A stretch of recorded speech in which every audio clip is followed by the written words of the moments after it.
বিনা বার্তায় হঠাৎ বৃষ্টির আগমন বিরক্তের বদলে আনন্দিত করে তুমুল এক ঝাঁক তরুণ তরুণীকে। বৃষ্টির কোনো পূর্বাভাস ছিল না, আকাশ মেঘলা ছিল না, তবুও বলা নেই করই এক পশলা বৃষ্টি এসে ভিজিয়ে দিচ্ছে পুরো শহর। শহরের সঙ্গে যোগ দিয়েছে গ্যাঞ্জাম পার্টি। বৃষ্টিতে ভিজে রীতিমতো কাঁপছে এক একজন, তবুও উঠে যাওয়ার নাম নেই। আজ যতক্ষণ বৃষ্টি হবে ততক্ষণই সকলে ভিজবে, এমনটাই যেন পণ করেছে। যদি সারাদিন সারারাত বৃষ্টি হয় তাহলে তাই সই। শুনে পাগলের প্রলাপ মনে হতেই পারে। আনন্দে সকলে এতটাই আত্মহারা যে কি রেখে কি করবে তা ভেবে পাচ্ছে না এক একজন। এত আনন্দের কারণ হলো অর্ষার বিয়ে ঠিক হয়ে গেছে। খুব শিগগিরই দুটি ভালোবাসার মানুষ এক হতে চলছে। বৃষ্টির পানিতে লাফাতে লাফাতে আশিক বলল, ঝমঝম বৃষ্টিতে রমরমা মন আমার। দিদার বলল, এটা কি ছিল? কবির কবিতার লাইন, ট্রাস্ট মি। তোর সাথে পরিচয় হওয়ার আগ অব্দি এত বাজে কবিতা আমি কখনোই শুনিনি, বলল জুই। উত্তরে আশিক মুখ ভেঙচি কেটে বলল, ভালো কদর একদিন বুঝবি, কিন্তু সেই দিন অনেক দেরি হয়ে যাবে। রেশমি বলল, ফর গড সেক, তোর এই ফালতু সেমিমেন্টাল ডায়লগ আমাদের দিস না, আমরা এসব গল্প না। তোদের তো ভালো কথা বলা যায় না। লামিয়া বলল, থাম তোরা। এই অর্ষা, তুই কি বিয়ের পর আমাদের ভুলে যাবি? অর্ষা ঠান্ডায় কাঁপতে কাঁপতে বলল, যাব, ভুলবো কেন? বিয়ের পর অনেকেই ভুলে যায়, কত দেখলাম। ও মা, তুমি কি আমায় দেখোনি? আমি তো অর্ষাকে বিয়ের পর ভুলে যাইনি, বলল মন। তোমার টপিক তো আলাদা। বিয়ের পর তো আহিলের সাথেও ওর রোজ দেখা হবে, দুজনে একই বাড়িতে থাকবে, আর বন্ধুর প্রয়োজন নাও থাকতে পারে। অর্ষা বলল, আচ্ছা বেশ, তাহলে বরং আমি বিয়েটা না করি। আহিল বেশ অবাক হয়ে বলল, তোরা কি শুরু করলি? মাঝখান থেকে আমার ভাইয়ের আনন্দ নিয়ে ছিনিমিনি খেলছিস? এখন তো তুই দুলাভাইয়ের দলে। ভালো কথা, তুই কোন পক্ষে থাকবি আহিল? বর পক্ষে নাকি কনে পক্ষে? জিজ্ঞেস করলো দিদার। আহিল কনফিডেন্স সঙ্গে বলল, অবশ্যই বর পক্ষে, এমনকি তুই আর আশিকও আমাদের দলে থাকবে। বাবা, এখন সে সব হয়ে গেল। আমি তো বানের জলে ভেসে এসেছি। অর্ষার কণ্ঠে অভিমান। জুই অর্ষার কাঁধ জড়িয়ে ধরে বলল, তুই কেন আপসেট হচ্ছিস? ওরা তো মাত্র 3 জন, আর আমরা 4 জন তোর দলে আছি। আমরা হব কনে পক্ষে, তাছাড়া সকাল তো আছেই আমাদের দলে। 5 জন হয়ে গেলাম না? শুধু বরযাত্রী আসুক না আগে, পকেট থেকে সব টাকা যদি না খসিয়ে তারপর বলিস। আশিক বিড়বিড় করে বলল, ডাকাতের বংশধর। মুনের বাড়ি থেকে অর্ষার বাসায় ফিরতে দুপুর। গুড়ি গুড়ি বৃষ্টি তখনও হচ্ছিল। পরনে জামা কাপড় ভিজে যাওয়া অর্ষা। লামিয়া, জুই এবং রেশমি প্রত্যেকে মনে 3 পিস নয়তো শাড়ি পরেছে। ওদের মধ্যে অর্ষা পরেছে লেমন কালারের সুতি শাড়ি, সাথে কালো ব্লাউজ। অর্ষা বারান্দায় দাঁড়িয়ে ছাতা বন্ধ করেছিল, তখন পিছন থেকে সেলিনা বেগম মুক্তকণ্ঠে বলে উঠলেন, তোকে কি দারুণ লাগছে রে অর্ষা। অর্ষা সলজ্জিত হেসে বলল, মুনের শাড়ি সুন্দর না? শাড়ি তো অবশ্যই সুন্দর, তার চেয়েও বেশি সুন্দর আমার মেয়ে, আমাদের রাজকন্যা। হাসি প্রশস্ত হলো অর্ষা। ছাতা বারান্দায় রেখে নিজের রুমে চলে গেল। হাত পা ধুয়ে বিছানায় বসতেই আহনাপের কল আসে। ফোন রিসিভ করে অর্ষা। বৃষ্টি বিলাস কেমন করলে আমার প্রজাপতি, বলল আহনাপ। অর্ষা ঠোঁট কামড়ে হেসে বলল, ভালো। এই খবরও আপনার কাছে পৌঁছে গেছে? তোমার সব খবরই আমার কাছে থাকে। তো এই খবরটা কে দিল? মন। সবসময় বেচারিকে দোষ দাও কেন? আহিল বলেছে। ও আচ্ছা, আপনার দল তো এখন আরো ভারী হয়েছে। আমার সব বন্ধু বান্ধবদের নিজের দলে টেনে নিচ্ছেন। তুমি টেনশন করছো কেন? ওরা আমার দলে, কিন্তু আমি তো তোমার দলে। ঘুরে ফিরে হিসেব করলে কিন্তু তোমার জোরই বেশি, বুঝেছ? অর্ষা হেসে বলল, বুঝেছি, চলো দেখা করি। না, বাসা থেকে নিষেধ করেছে। আর মাত্র ৪ দিন পর বিয়ে। এখন কোনো দেখাদেখি হবে না। আশ্চর্য! ৪ দিন এখনো অনেক সময়। অফিসে আসো না, রাফিকেও পড়াতে আসো না, দেখা করবে না। তাহলে আমি থাকবো কিভাবে? জানি না তো আমি। এসব বললে আমি শুনবো কেন? একবার হলেও দিনে তোমার দেখা চাই। বাড়ি থেকে কি করে বের হব? তাও এই বৃষ্টির মধ্যে? সকালে যেভাবে বের হয়েছিলে, তখন তো বৃষ্টি ছিল না। আমি এত কিছু জানি না। দেখা করব মানে করবই। তুমি আসতে না পারলে আমি চলে আসি। খবরদার না, মান-সম্মান কি আর কিছুই বাকি রাখবেন না? আচ্ছা, বিকেলে মুনের বাসায় চলে আসেন। ওর বাসায় কেন? কোনো রেস্টুরেন্টে বসি? না, যদি কেউ দেখে বাড়িতে জানায়? জানালে জানাবে। আমার তো আর লুকিয়ে প্রেম করছি না। ২ দিন পর আমাদের বিয়ে হবে। আপনি কি আমার কথা শুনবেন? না, শুনে কি আর উপায় আছে? কয়টা যাব বলো? ৩:৩০টায়। ঠিক আছে, এখন রাখি। আমি একটু ঘুমাবো। ঠিক আছে। Have a sweet dream with me, ফাজিল বলে ফোন রেখে দিল অর্ষা। তার দু চোখে ঘুম জড়িয়ে আছে। বৃষ্টিতে ভিজলে সে ঘুমে আর তাকিয়ে থাকতে পারে না। শাড়ি না পাল্টেই ওভাবে শুয়ে পড়ল। ঘুম আসতেও কাল বিলম্ব হলো না। শোয়ার সঙ্গে সঙ্গে সে ঘুমিয়ে পড়ল। ৪টা নাগাদ অর্ষা ঘুম ভাঙে, তাও সকালের ডাকে। ঘুম ঘুম দৃষ্টিতে তাকিয়ে অর্ষা মৃদু চিৎকার করে বলে, ডাকছিস কেন? সকাল কলেজের ইউনিফর্ম খুলতে খুলতে বলে, কখন থেকে আহনাফ ভাই ফোন করছে, রিসিভ করছিস না কেন? ঘুম কেটে যায় অর্ষার। দেখা করার কথা বেমালুম ভুলে গিয়েছে। ঘুম কাতর হয়ে ফোনে রিংটনও শোনেনি। সে তড়াক করে সোফা থেকে উঠে বসল। আহনাফ তখনও ক্রমাগত ফোন করছে। অর্ষা ফোন রিসিভ করে বলল, আমি সত্যি অনেক দুঃখিত। ঘুমিয়ে পড়েছিলাম, তাই ফোন রিংটন শুনিনি। আমি এক্ষুনি আসছি। ওপাশ থেকে আহনাফ শান্ত কণ্ঠে বলল, এত তাড়াহুড়া করতে হবে না। তুমি ফ্রেশ হয়ে সাবধানে আসো। আমি মনের বাসার সামনে আছি। আপনি ভিতরে যান। না, তুমি আসলেই যাব। আচ্ছা, রাখছি। ফোন রেখে ওয়াশরুমে গিয়ে জলদি ফ্রেশ হয়ে আসে অর্ষা। মুখ মুছে টেবিলের ওপর থেকে পার্স নিয়ে সকালের উদ্দেশ্য বলল, মাকে বলিস আমি মনির বাসায় যাচ্ছি, সন্ধ্যার আগে চলে আসবো। বাইরে বেরিয়ে দেখলো এখনো বৃষ্টির ফোঁটা পড়েছে, তাই বারান্দা থেকে ছাতা নিয়ে সে লুকিয়ে বেরিয়ে পড়ে। মা দেখলে হয়তো হাজারটা প্রশ্ন করবে এখন। বের হতে দেবে কিনা তাতে রয়েছে প্রবল সন্দেহ। তাই উপায় না পেয়ে শুধু সকালকে বলে এসেছে। বাজার থেকে রিকশা নেওয়ার জন্য সে একটা দোকানের সামনে দাঁড়ায়। কয়েক সেকেন্ড বাদে পরিচিত কণ্ঠস্বর শুনতে পায় সে। কে, অর্ষা নাকি? অর্ষা ঘাড় ঘুরিয়ে পিছনে তাকায়। দোকান থেকে তোফায়েল বেরিয়ে আসলো। আপাদমস্তক অর্ষাকে স্ক্যান করে বলল, তোমায় সুন্দর লাগছে। অর্ষা নিশ্চুপ। শুনলাম তোমার নাকি বিয়ে ঠিক হয়েছে অফিসের স্যারের সঙ্গে। তোফায়েলের অযথা কথাবার্তা শোনার ইচ্ছে নেই অর্ষার। তাই সে রিকশার জন্য আর অপেক্ষা না করেই হাঁটা শুরু করে। সামনে গিয়ে তখন পথ রোধ করে দাঁড়ায় তোফায়েল। মুচকি হেসে বলে, আরে দাঁড়াও, কতদিন পর দেখা হলো। দুইটা কথা বললে কি হয়? আমার তাড়া আছে।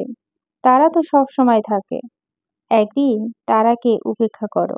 বর্ষা এবারও কোনো প্রত্যুত্তর না করেই চলে যেতে চাইল। তোফায়েল পুনরায় পদরোধ করে দাঁড়ালো অর্ষা। বৃষ্টির ফোঁটা ক্ষান্ত না হয়ে আরো বেশি অগ্রসর হচ্ছে। ধীরে ধীরে বৃষ্টি বাড়তে থাকে।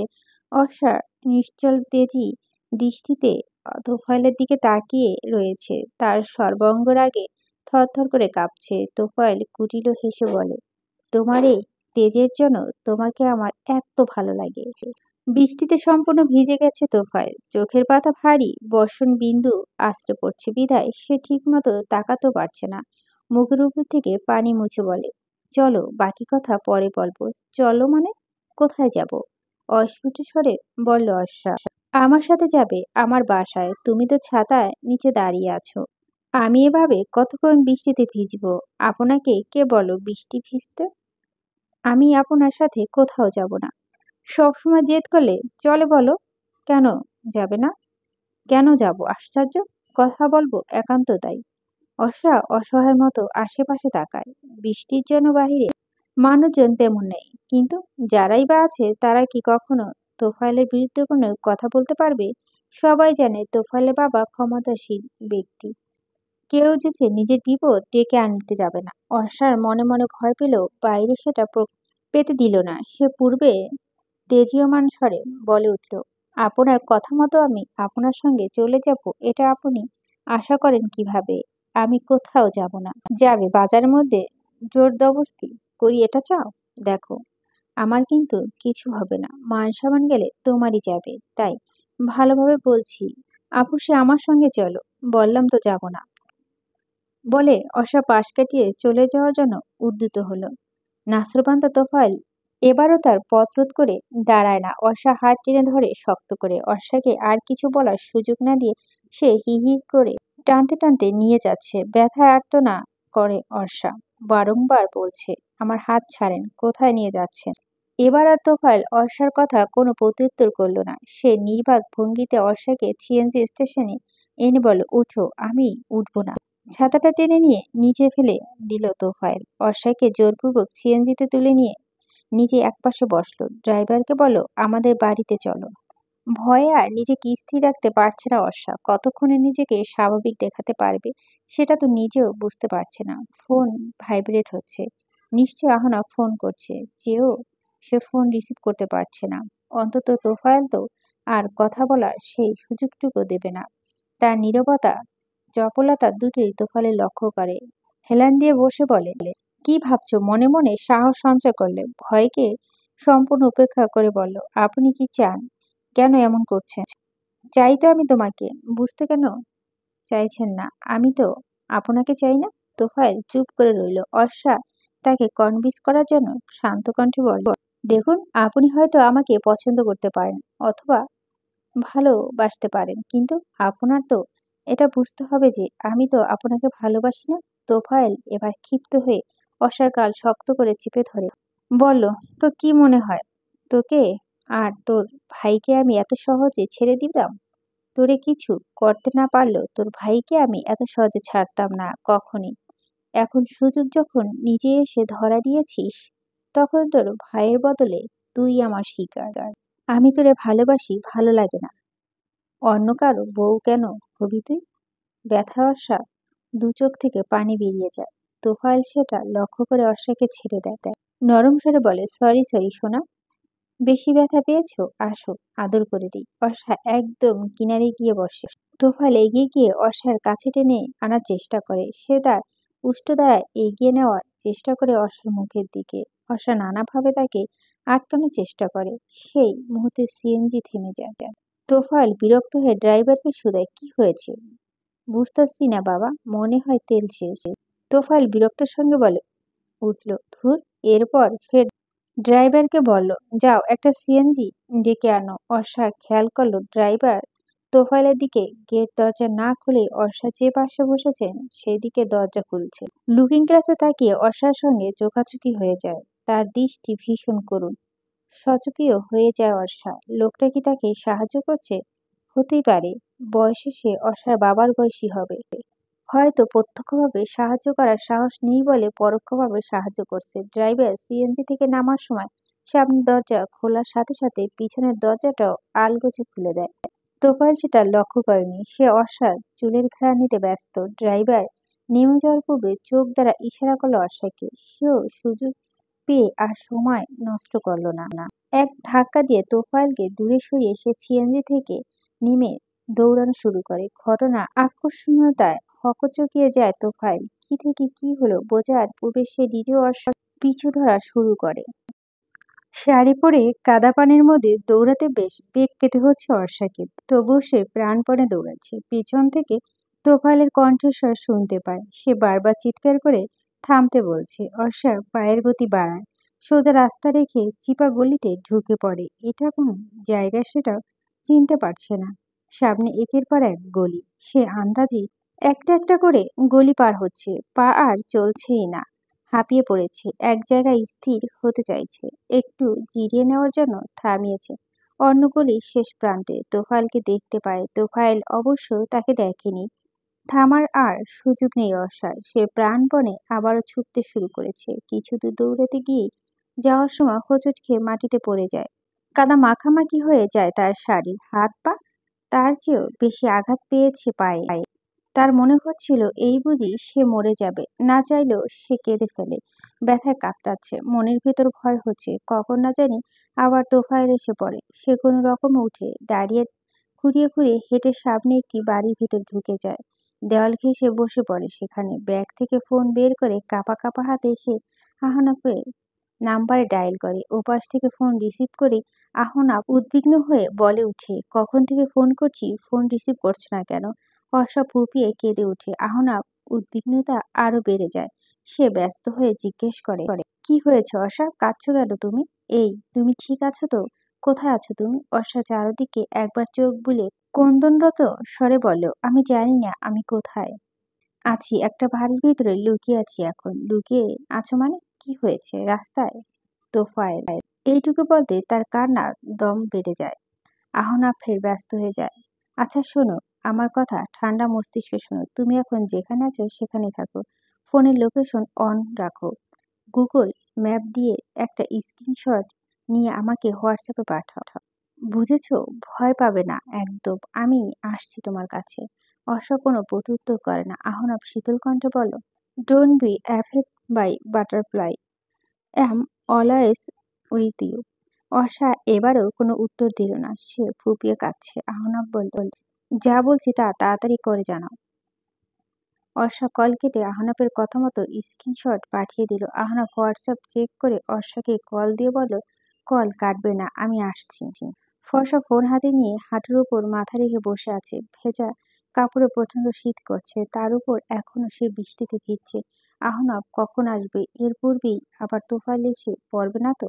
সে ভয়ে ভয়ে অপেক্ষার প্রহর গুনছে আর আল্লাহকে ডাকছে। আহনাফের পৌঁছাতে প্রায় ৩০ মিনিট লেগে যায়। গাড়ি চিপাগুলির দিকে ঢুকবে না বিদায় হাসিবকে গাড়িতে বসিয়ে সে একাই গলিতে ঢুকছে। মাঝে মাঝে ফোনে আবার অর্ষাকে বলছে সে চলে এসেছে। ভয় পেতে বারণ করছে। আহনাফ সারা সাত বৃষ্টিতে ভিজে একাকার হয়ে গেছে। তার নিজের মনেও আতঙ্ক। অজানা কষ্ট হচ্ছে তার অর্ষার জন্য। একের পর এক গলি পাড়ি দিয়ে কাঙ্ক্ষিত বাড়ির গলিটা সে খুঁজে পাচ্ছে না। উতভ্রান্তের মতো ওই গলি থেকে ওই গলি, ওই বাড়ি থেকে ওই বাড়ি ঘুরে ঘুরে সে অর্ষাকে খুঁজছে। অবশেষে সে একটা বাড়ির ভিতরে ঢুকে থমকে দাঁড়ায়। মুখ না দেখলেও জবুথবু হয়ে বসে বৃষ্টিতে ভেজে মেয়েটিকে চিনতে বেগ পেতে হয় না তাকে। ফোনটা পকেটে রেখে সে ধীর পায়ে এগিয়ে যায়। ক্ষীণ স্বরে বলে, অর্ষা। অর্ষা চকিত মাথায় তুলে তাকায়। আহনাফে দেখে সে দাঁড়ায়। ঝড়ের বেগে ঝাঁপিয়ে পড়ে অর্ষার বুকে। তার কান্নার গতি বেড়ে যায়। আষ্টে পৃষ্ঠে সে আহনাফকে জড়িয়ে ধরে হাউমাউ করে কাঁদছে। আহনাফ তাকে শক্ত করে জড়িয়ে ধরে মাথায় হাত বুলিয়ে বলল, কাঁদো না জান, চলে এসেছি তো আমি। অর্ষার কান্না তবু থামছে না। হয়তো এতক্ষণে বাদে সে বিশ্বাসযোগ্য ভরসার মানুষের কাছে পেয়েছে তাই। আহনাফ আর কিছু না বলে শুধু শক্ত করে অর্ষাকে তার বাহুবন্ধনে আটকে রাখল। আহনাফের বুকের সাথে মিশে আছে অর্ষা। ভয়ে ঠান্ডায় সে থরথর করে তখনও কাঁপছিল।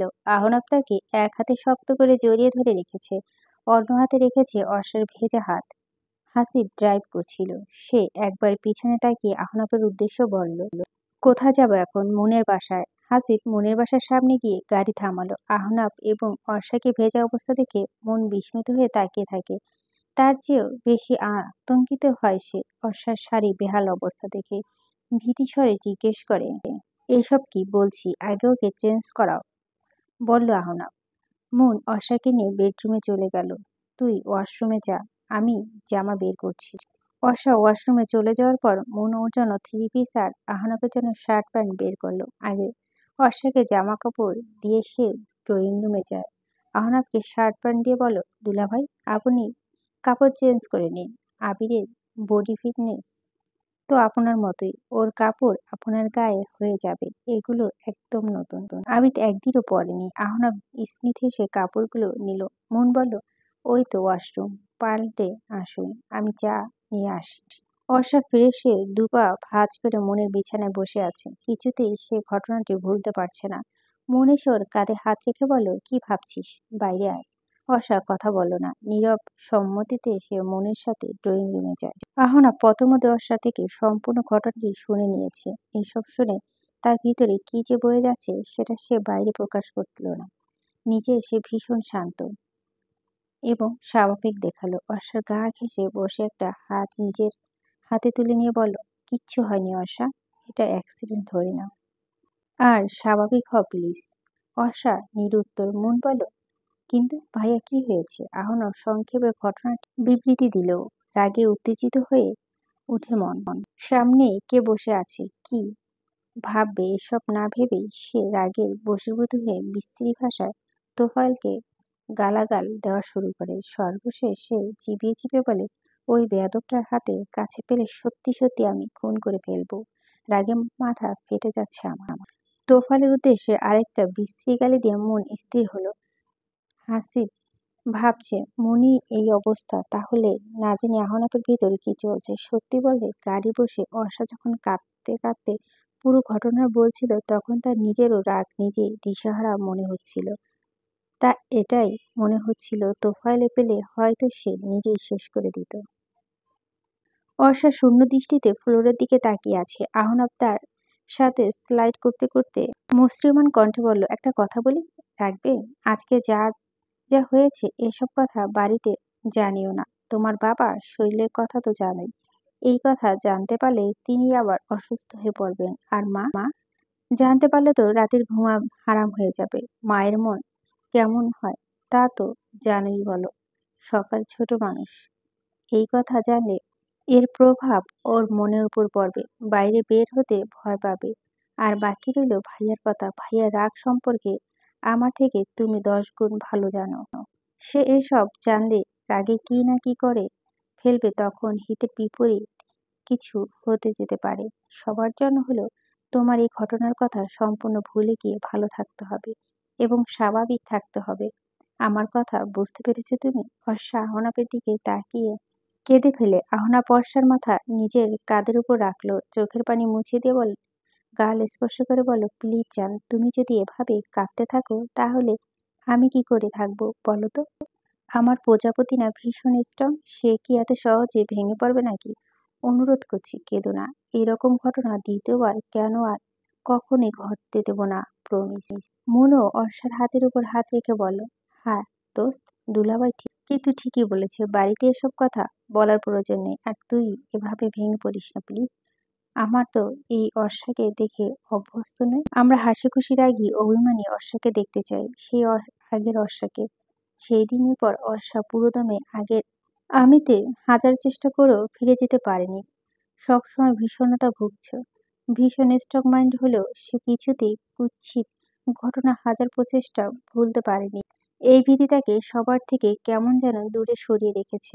সেলিনা বেগম প্রায় জিজ্ঞেস করতেন, তোর কি হয়েছে রে মা? অর্ষা হাসার চেষ্টা করে বলতো, কিছু না মা। তাহলে এত বিষণ্ণ হয়ে থাকিস কেন? অর্ষা মায়ের গলা জড়িয়ে ধরলো, জোরপূর্বক হেসে বলতো, তোমাদের ছেড়ে চলে যাব তো তাই ভেবে কষ্ট হচ্ছে। ধুর পাগলি মেয়ে, এজন্য মন খারাপ করতে হয় নাকি? একদম মন খারাপ করবি না। অর্ষা প্রত্যুত্তরে মুচকি হাসলো। আজ আর তার গায়ে হলুদ। গতকাল রাতে রেশমি, লামিয়া, জুই আর মন চলে এসেছে। আশিক আর দিদার আহনাফের বাসায় গিয়েছে। আহিলের জন্য ওদেরকে হতে হয়েছে বরপক্ষ। পার্লার থেকে 4 জন মেয়ে এসেছে ওদেরকে সাজানোর জন্য। প্রথম দিকে ওদের পার্লারে যাওয়ার কথা থাকলেও আহনাফ এই সিদ্ধান্ত বাতিল করেছে। নিজের বেস্ট পার্লার খুঁজে 4 জন মেয়ে বাড়িতে পাঠিয়েছে। বান্ধবীদের আগমনে অর্ষা আগের থেকে কিছুটা হলেও স্বাভাবিক হতে পেরেছে।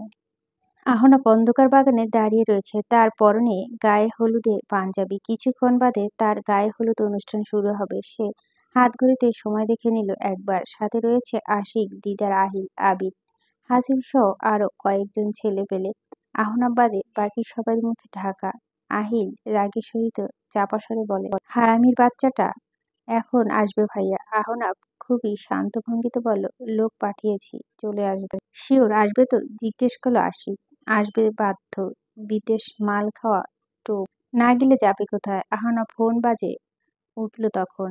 সবাই সতর্ক হয়ে যায়। ঘন জঙ্গলের মাঝখানে রাস্তার ট্রাক ব্যতীত তেমন কোনো গাড়ি চলাচল নেই। এজন্য আহনাফ এই জায়গাটিতে বেছে নিয়েছে। প্রত্যেকের অপেক্ষা অবসান ঘটিয়ে তোফায়েল সেখানে এলো। তার হাতে সিগারেট।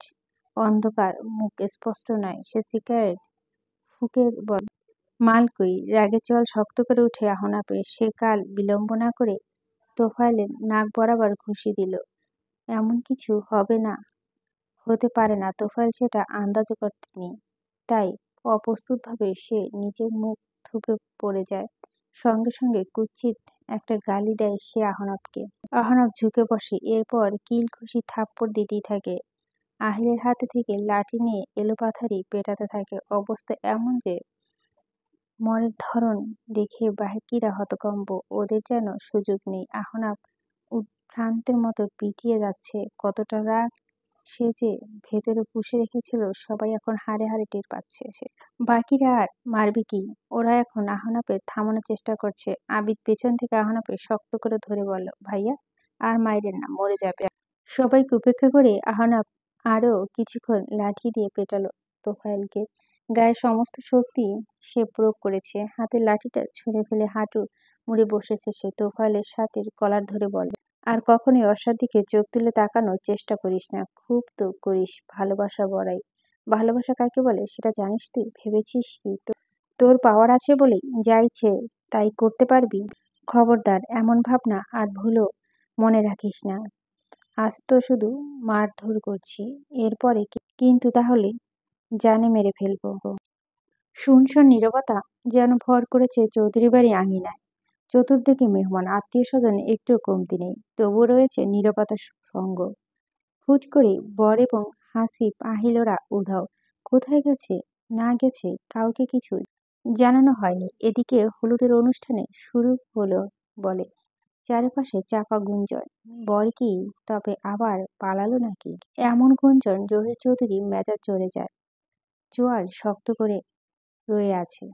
তার ছেলেকে নিয়ে এমন বিরূপ মন্তব্য সহ্য করা তার ধাতে অন্তত নেই।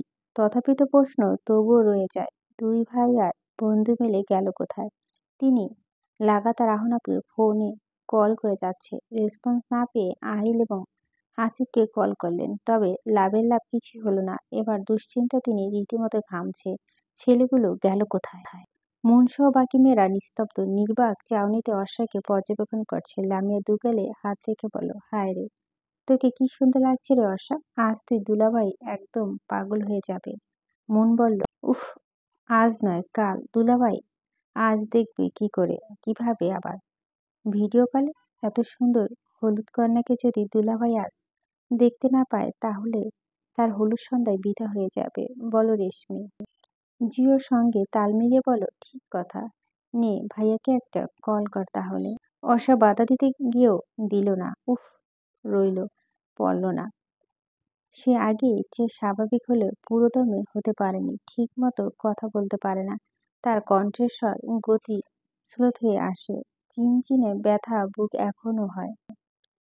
তার দরুন সে একবার চুপ করে রইল। রেশমি বার দুয়েক চেষ্টা করেও আহনাফের কল পেল না। শেষে বিরক্ত হয়ে বলল, কি রে, তোর জামাই কি হলুদে নিচে পড়েছে নাকি? অর্ষা ভুরু কুঁচকে বলল, কিসব কথা বলছিস? তাহলে আর কি বলবো? এতগুলো কল দিলাম, একটা কল ধরছে না। নামিয়ে বলে, আহিল ওদের দিয়ে দেখ।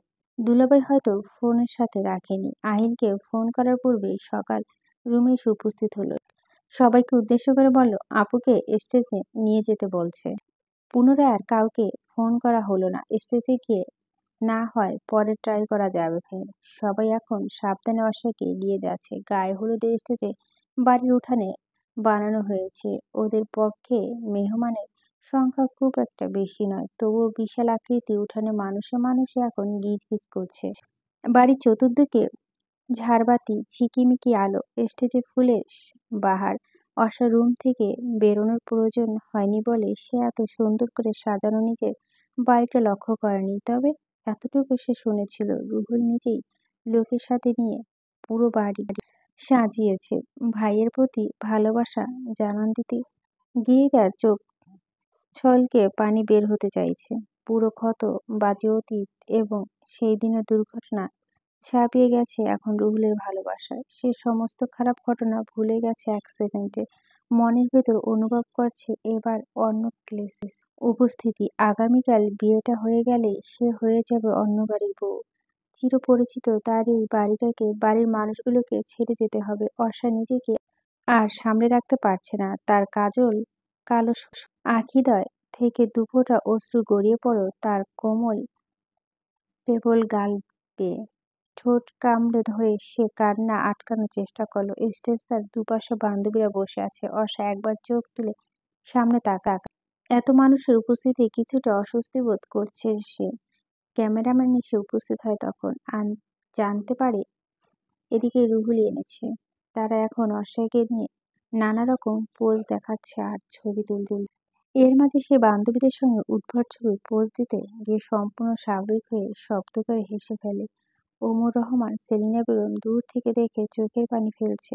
সমান রাত পোহালেই আগামীকাল মেয়েটা তাদের ছেড়ে যাবে। বুকের পাথর বাঁধতে চেয়েও তারা বারংবার দুর্বল হয়ে পড়ছে। চোখের পানি যেন বাদ মানতে চাইছে না কোনো। আচ্ছা, মনে এত দুর্ভোগ্য, বেহাইয়া এবং অবাধ্য কেন? কেন চাইলেও মন নামক বস্তুটাকে কোনোভাবেই মানানো যায় না? মন, লামিয়া, জুই, রেশমি আর সকাল একসাথে মিলে নাচবে। গায়ে হলুদের আগের দিন রাতেই রাত জেগে সবাই ড্যান্স প্র্যাকটিস করেছে। তেরে লিয়ে সাজনা ইয়ে চুরি কাঙ্গানা গানটি ড্যান্স কভার করবে ওরা। মাঝখানে এজন্য সুন্দর করে সাজিয়েছে রুহুল। পাঁচজনের নাচ শেষ হলেই হাততালি মুখরিত হয়ে ওঠে পুরো বাড়ি। ওরা ক্লান্ত হয়ে অর্ষার পাশে এসে বসে। রুহুল পানির বোতল এনে দিল। রুদ্ধশ্বাস সবাই পানি শেষ করে হাঁপ ছেড়ে বসতে হঠাৎ করে বাড়ির শোরগোল শুরু হয়ে গেল। অর্ষা সহ বাকিরা শুধু দৃষ্টি তাকিয়ে বোঝার চেষ্টা করে ঘটনাটি কি। রুহুল নিজের বাইরের দিকে এগিয়ে যাচ্ছে। তখন আহনাফ, আহিল, আশিক, দিদার আর আবিদকে দেখতে পায় সবাই।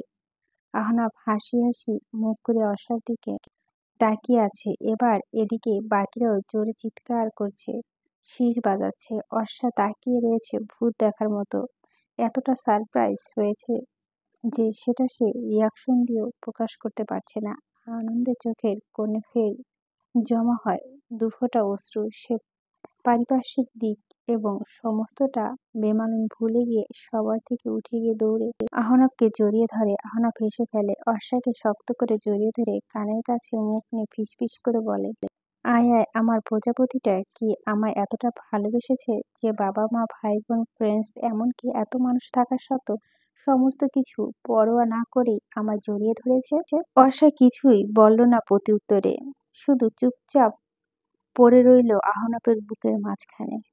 গল্পের অংশটি ভালো লাগলে অবশ্যই লাইক শেয়ার করবেন, আপনার মূল্যবান মতামতটি জানাবেন।